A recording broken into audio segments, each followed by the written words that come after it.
सुरू झालेली आहे।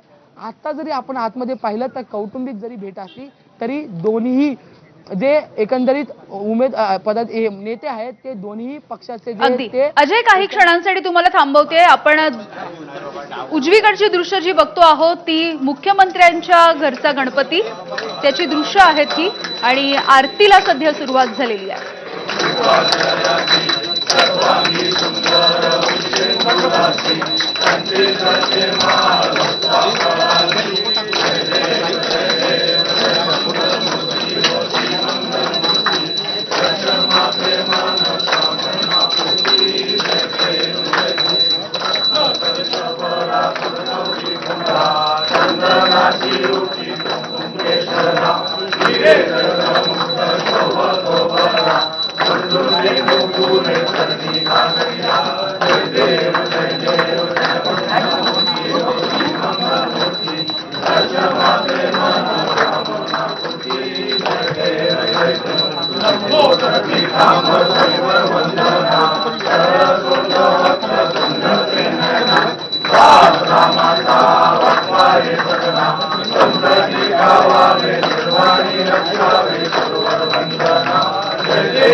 Thank you.